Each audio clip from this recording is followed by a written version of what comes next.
Grant the Grateful Goat. All right. Grant woke up that morning, and if you want to act any of this out, you're welcome to, okay? If any part's funny and you like it, you can jump up and be one of the animals, because this is about animals. Grant woke up that morning, like he did most mornings, a little bit cranky. Good morning, Grant, baaed Lily the lamb. What's so good about it, replied Grant. Nothing but aches and pains and trouble, I tell you. Amen. What's wrong with him? Asked Chloe the cow. Oh, the same thing that's always wrong with him, replied Shep the dog. He's a grumpy old goat. While the rest of the animals all made their way to the feeding trough, Grant continued his complaining. And why shouldn't I be grumpy? It's too early for the sun to be coming up, I tell you. I mean, I hardly got any sleep at all last night. With it being so cold.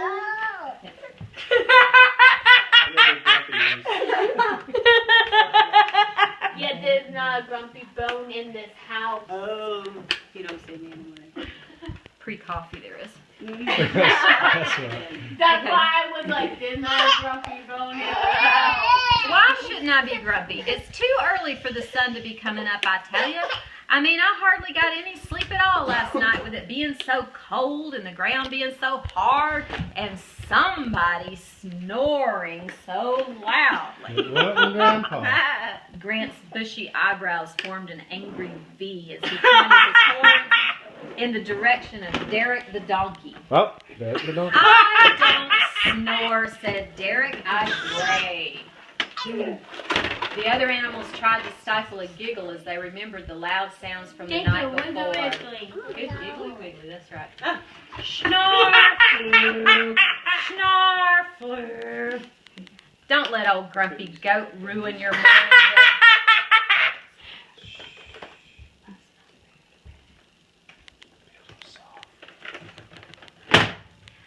Don't let old grumpy Grant ruin your morning, Derek, said Shep. I have a feeling today is going to be a great day. I can smell it in the air.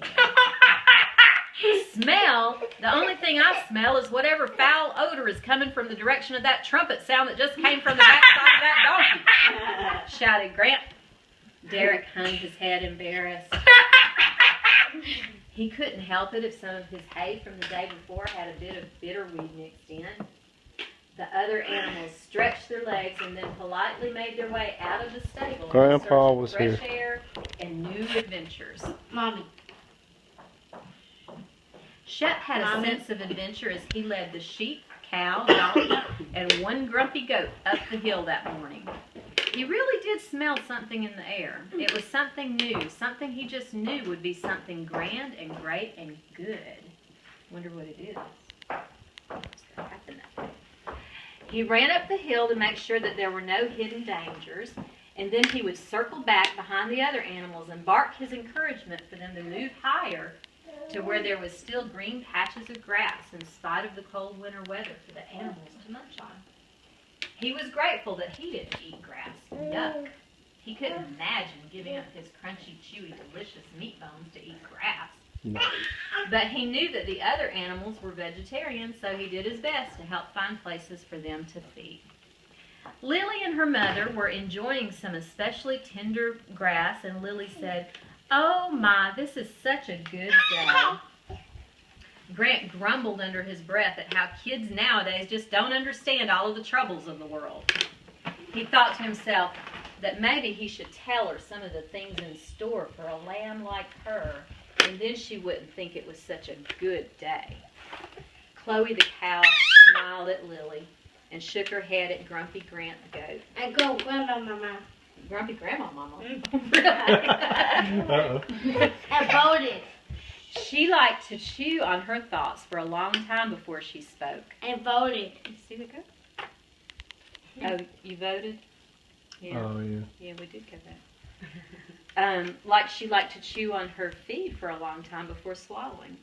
One of the things that she had realized by watching and not talking that much was that although lambs and goats look a little alike, they're very, very different in the way they look alike. Lambs and sheep trusted Sheth and the shepherd to lead them, whereas goats preferred to go their own way and eat what they wanted, which was anything they saw.